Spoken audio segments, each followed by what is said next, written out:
Welcome back, my friends, to the D-Rate the Hate podcast. I am your host, Wilk of WilksWorld.com, and I am so incredibly grateful that you are taking the time to join me for another powerful DTH episode. Friends, at the D-Rate the Hate podcast, it's all about bettering the world one attitude at a time. See, we did not create the hate, but with your help, we can derate the hate. That all starts with gratitude and personal accountability. We cannot control everything that happens to us in life, but we can control how we react to it. How we act, how we react, no matter what happens to us, how we react to it makes the difference. Friends, there is only one good thing about a bad attitude, and that is that we have the ability as individuals to change it. Here on the DTH podcast, we strive to bring you great guests and provide tools to do just that. Please be sure to share it with your friends. Subscribe if you haven't done so. Ratings and feedback are always greatly appreciated. And with that, let's get to this week's episode. I think if you asked, most people would probably admit to being in a toxic relationship at some point in their life. It's just part of life. It's part of growing up. As human beings, we have this yearning to be, or most of us have this yearning to be, connected to or bonded to others that we're attracted to. And whether that attraction is emotional or physical, it is quite common, and especially in my case, in my earlier years, it is quite common for us to enter into a relationship with somebody that we probably have no business being in a relationship with. These toxic relationships are sometimes the result of mental health issues. Other times they're the cause of mental health issues, as I'll be talking about with this week's guest. Now, my guest this week, and I am honored to have her, is Shannon Petrovich. Shannon is a therapist in private practice with more than 30 years of practicing and helping people cope with and recover from all sorts of mental health issues. Shannon earned her bachelor's degree from Bowdoin College and her master's in social work from the University of Connecticut. She completed her clinical licenses in social work and substance abuse counseling in 1990. She became a board-certified diplomate in clinical social work in 2016. She has worked in inpatient, outpatient, and again is currently serving in private practice. One of her incredible outreach avenues is her YouTube channel, Therapist Talks, where she's got nearly 24,000 followers and has more than 1.3 million views. You are not going to want to miss this incredible conversation where Shannon and I discuss how people become trauma bonded to narcissistic and toxic people, how negative self-talk feeds into those negative and toxic relationships, how people can use journaling to get out of the fog after getting away from those toxic relationships, and so much more, including her book, Out of the Fog, Into the Clear. Stick around for yet another fantastic conversation with a fantastic guest here on the D-Rate the Hate podcast. Here we go. Shannon Petrovich, thank you for joining me on the D-Rate the Hate podcast. I greatly appreciate your time today. Thanks for having me. Very nice to be here. One of the things that I like to do is I like to find people for the D-Rate the Hate podcast that are really out there helping people. And when I saw your Therapist Talks YouTube channel, or when I was introduced to it, I saw that and I thought, that's somebody that I really want to talk to. So Shannon, talk to me a little bit about the Therapist Talks YouTube channel that you have, how you became a YouTube creator, and what it is that you do with your channel. Thanks. Well, it's been kind of an interesting journey. So I guess about 4 years ago, maybe 4.5 years ago, there were several big high-profile suicides, and it just seemed like, my many years as a therapist and seeing people 1 hour at a time, one person at a time, I felt like I wanted to share more. And, part of becoming a therapist was because I felt like in my late teens and 20s, I had to kind of make it up and figure it out myself. Nobody told me how these things worked, and nobody explained relationships to me, and nobody, it's just, I always felt like I was kind of figuring it out on my own. So going to grad school really had a lot to do with that. And then, like I said recently, just realizing that there are millions of people in the world, maybe billions, who have no access to mental health therapy and very little access to mental health information. And to be able to share that, I wanted to reach to where people are, and mostly they're watching YouTube videos. And so I thought, well, I got to figure this thing out. And so I figured out how to create a YouTube channel, and nuts and bolts, and one step at a time and one video at a time, put together a channel. And as I created that channel, most of the attention and focus was going towards relationships.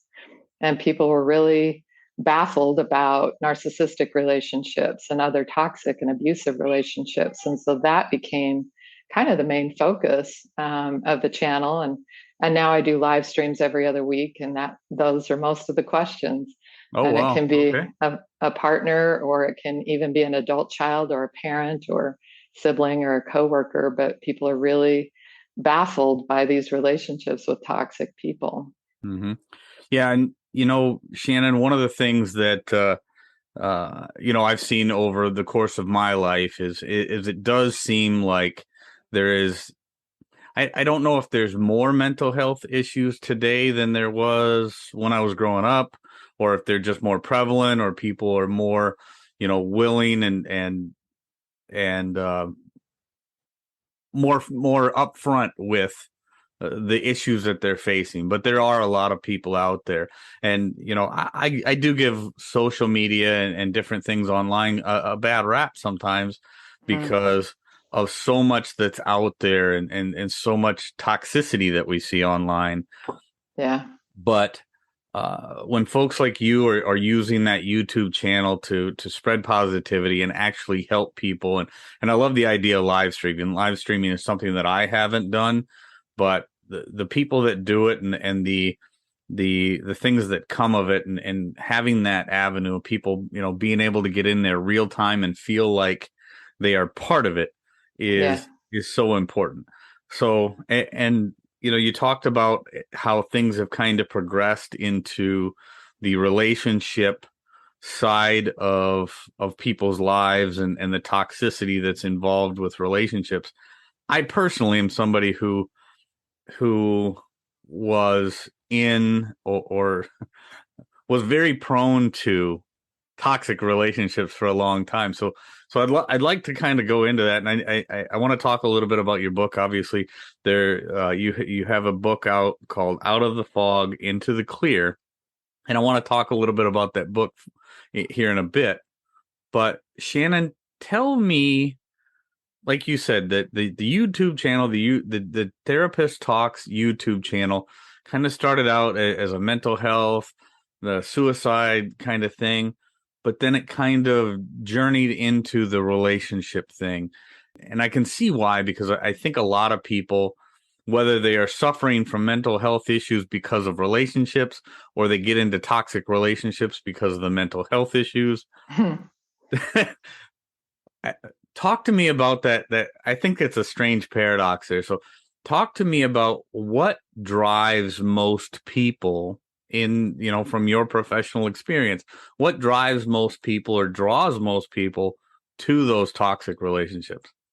So that's a really complex reason, or set of reasons. And that's a lot of what I talk about in my book, because that's where people, very smart, very amazing, incredible people, get sucked into these really destructive relationships, and then lift themselves up out of the fog and say, how did that happen to me? And so it's kind of a baffling thing, and I think that's why it has gotten so much attention. And this is where so many of the questions come from in my live streams, and on my videos in general. So I put together a lot of those videos, and then I realized that, in order to help people get well and get clear of that fog, and fog stands for fear, obligation, and guilt, which is a lot of what we sort of get buried in when we're in a toxic relationship. And when we try to get clear from that, we literally feel like we're in a fog and we can't see what's left, what's right, what's in front of us. If we're going to run aground, if we're going to hit a ship, we have no idea. We can't see anything. And so we have to get clarity. And we do that by journaling, by walking through the process, by recognizing that there are some facts on board, and then there's also our emotions on board. And one of the tricky things about this is that our emotions our heart, our emotional mind is really attached to that person and can even be trauma bonded to that person, which is even more complicated. But when we are attached to or trauma bonded to that toxic person, we miss all those facts, which are this person's unhealthy. They've separated me from all my people. They love bomb me, but then they devalue me. They make me feel good. They make me feel bad. All of that confusion is that fog.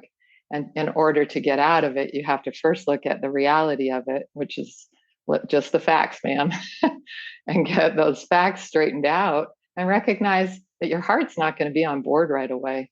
Like Sure. you have to make a good decision based on the facts and then drag your heart through the process. So Sure. in our culture, part of the problem is in our culture, people will say to you, go with your heart, go Oh, with your gut.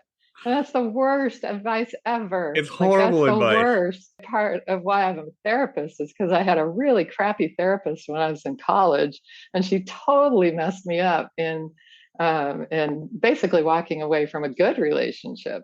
So she was just, you know, anyway, Yeah. those separating out the emotions from the facts is a really big part of getting through the fog. When I hear people say, "Oh, follow your heart," I'm like, "Oh, you're somebody that works on intentions instead of reality."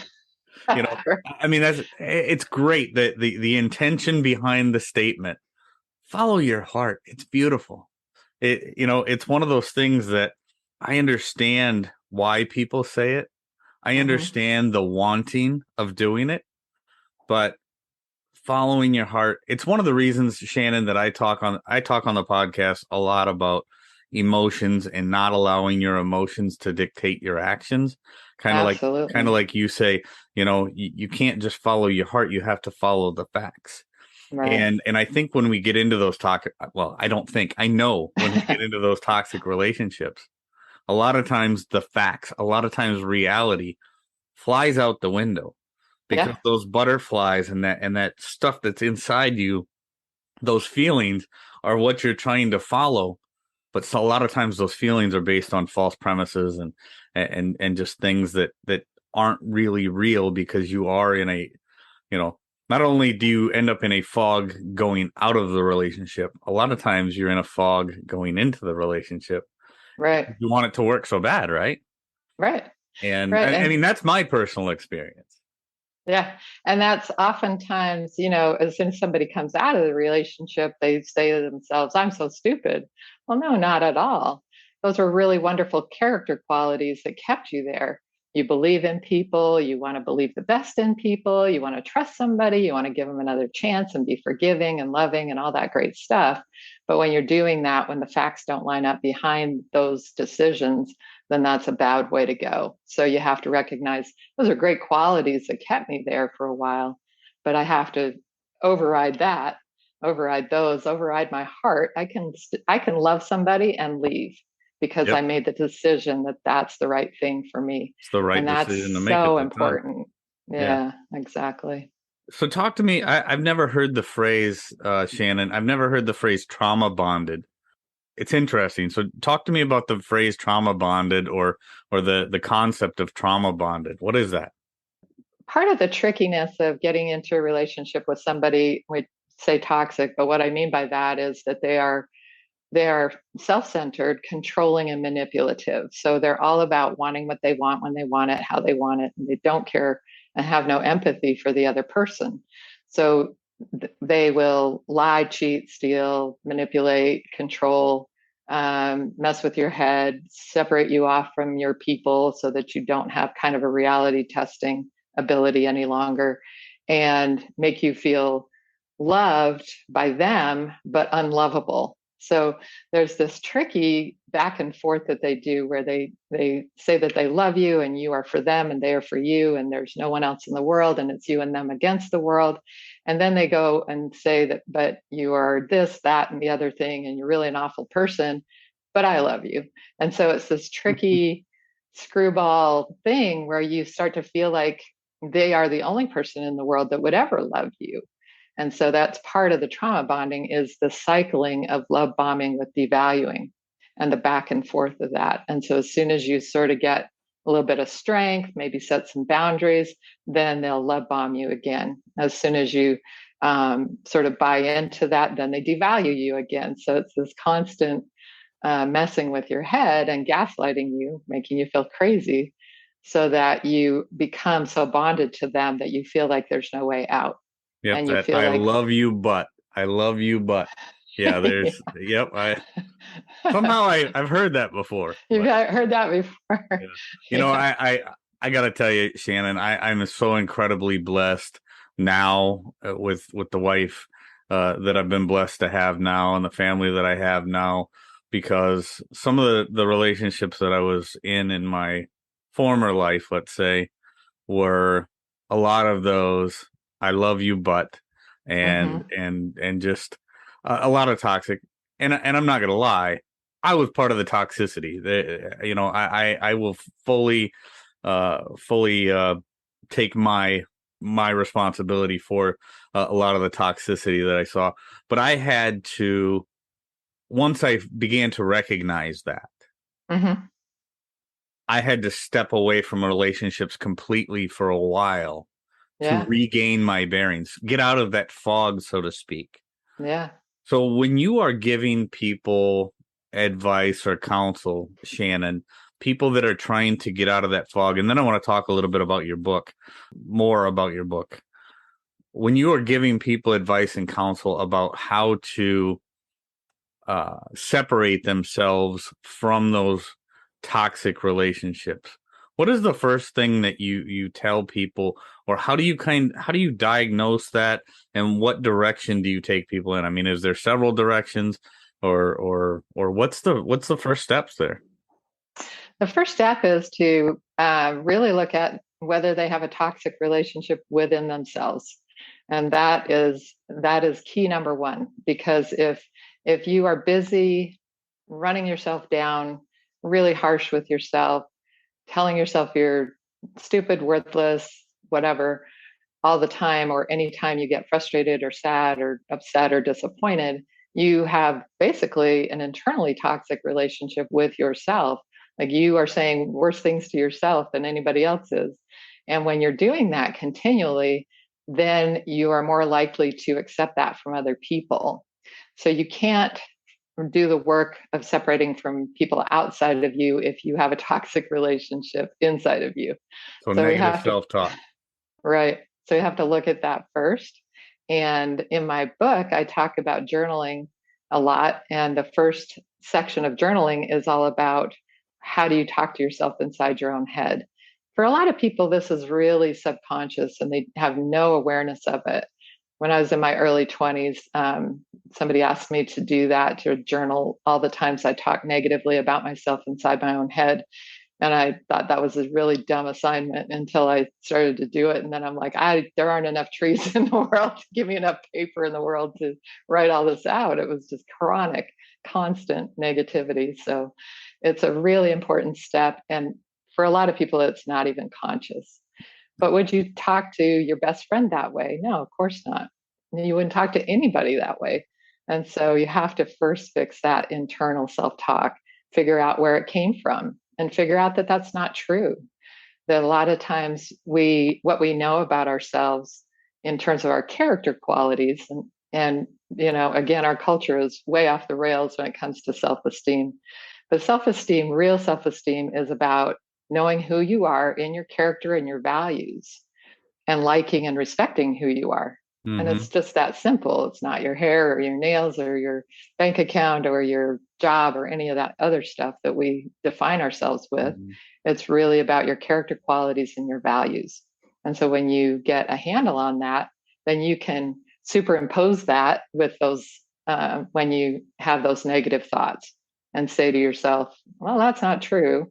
Those are old lies that I learned when I was little. Mm-hmm. And that's not true about me.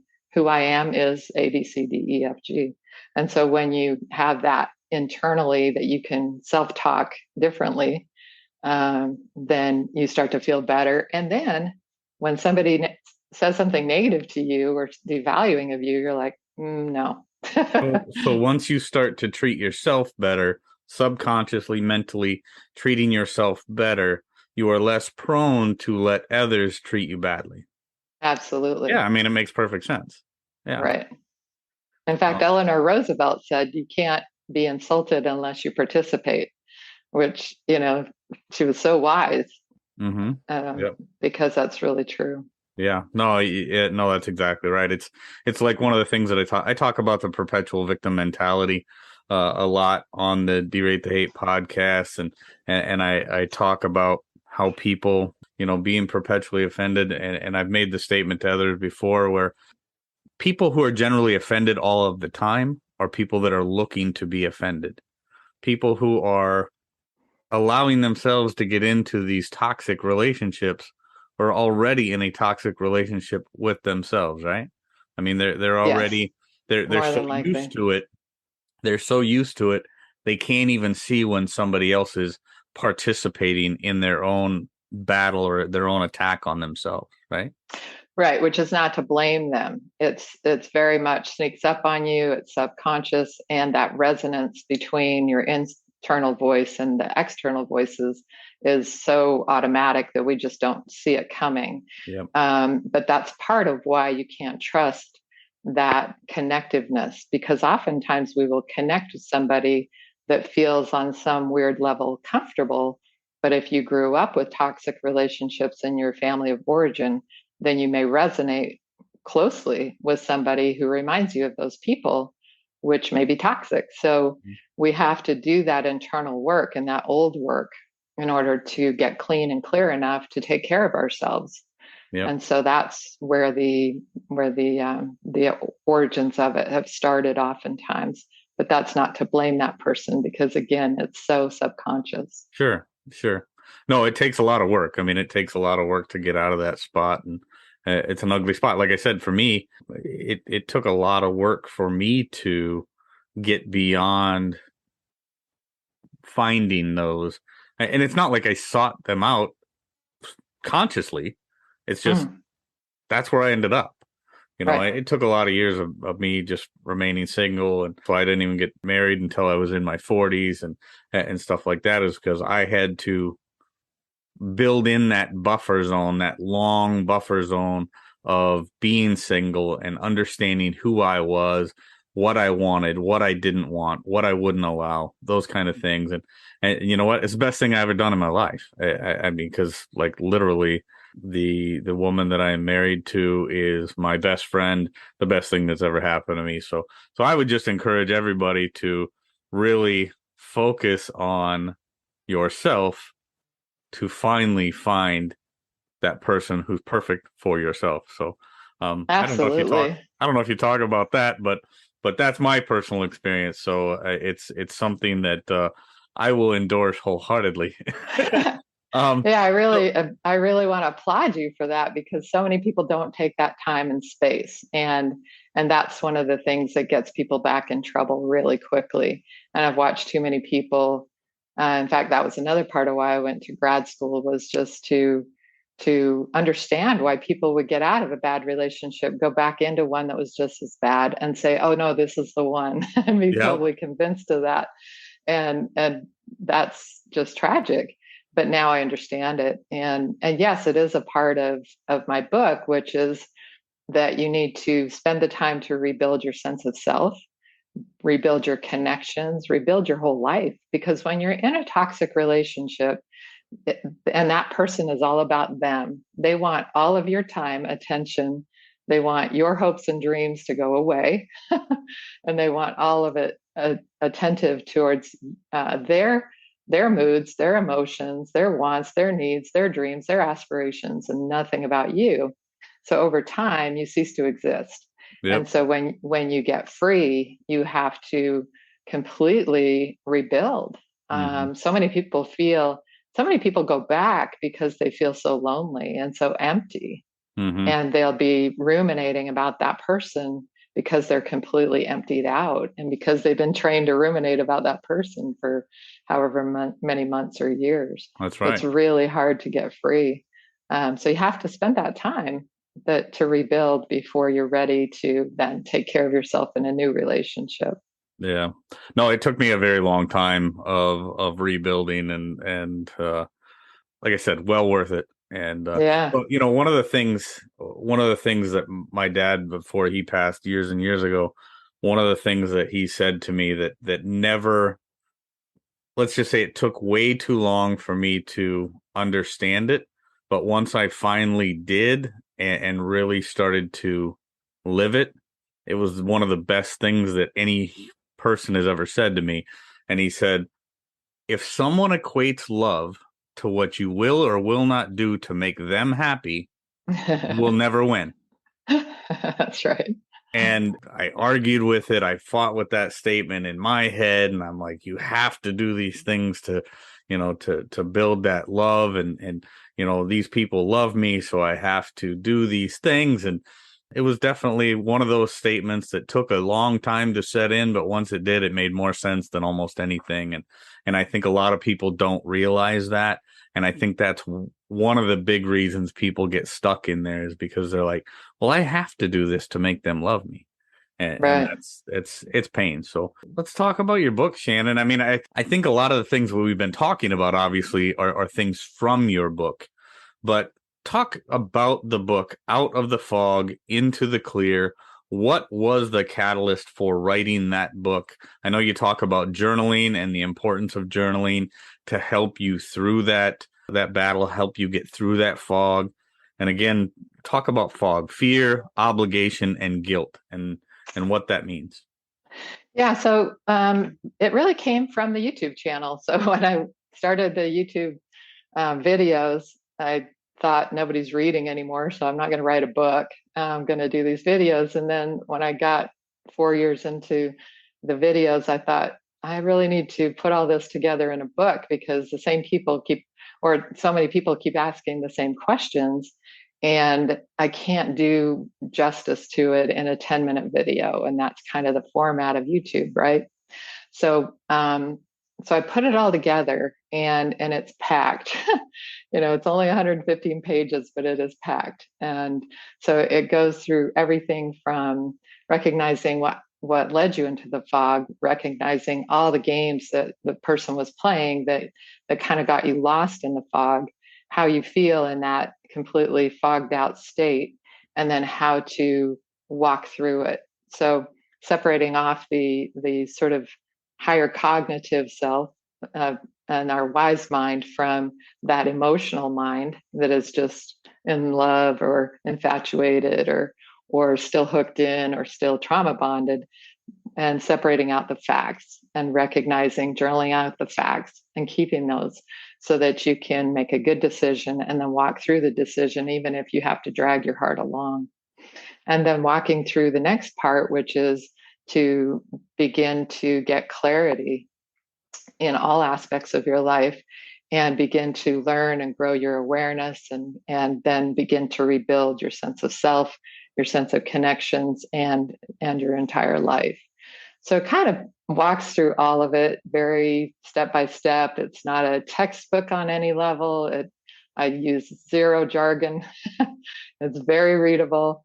Nice. And I've been a sailor my whole life, and that sense of being in fog is so disorienting. And I think that it really speaks to that kind of relationship lostness. And hopefully this is a sort of a radar screen that helps you out. Yeah, for sure. And I love the analogy of fog. And I mean, the I know it's an acronym for the fear, obligation, and guilt, but just the analogy to a fog, being in a fog, in a ship out on the ocean, and just not knowing which direction to go. It relates so much to my own story, and I know there's so many others that battle with this. Again, going back to the beginning of our conversation, Shannon, there's a lot of people out there right now suffering with mental health issues. Some of those are the result of a relationship. Some of those are the catalyst for people entering into a bad relationship. But the Right. reality is there's a lot of people suffering out there. There's a lot of people in pain. And what you're doing with your YouTube channel as a YouTube creator, and with your book and thing, it's beautiful. Again, the D-Rate Thanks. the Hate podcast is all about bettering the world one attitude at a time. Being able to reach out to people and doing your live streaming, doing your videos, and just being able to reach out and try and convince people that there is a better way. And it's important, and I appreciate what you're doing. Thank you. Your podcast and so many others are really helping people not to feel alone. And so when we have these conversations and we can be open about these kinds of things, and people can tune into these from anywhere in the world, I think it's amazing, because then anybody anywhere can tune in and not feel alone. And I think that's the worst thing. And that's what creates suicide out of depression and anxiety or confusion.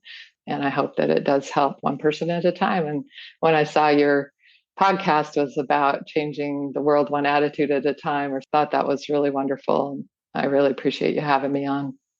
I am so grateful for having had Shannon Petrovich on the D-Rate the Hate podcast, and so grateful for all the great work that she's doing. Be sure to check out her website, therapisttalks.com. Check out her YouTube channel, Therapist Talks, and check out that book, Out of the Fog, Into the Clear. All that information can be found in the show notes. Just use your favorite search engine and type in D-Rate the Hate, Shannon Petrovich, or D-Rate the Hate, episode 130.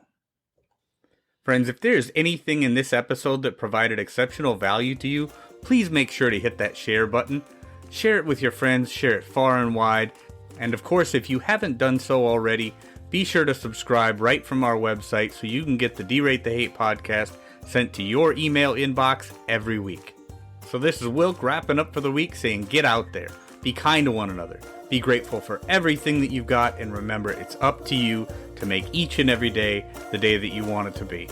If there is something that you would like to share with me, you can catch me on most social media platforms, or you can email me directly, wilk@wilksworld.com. With that, my friends, I am going to back on out of here, and we will catch you next week. Take care.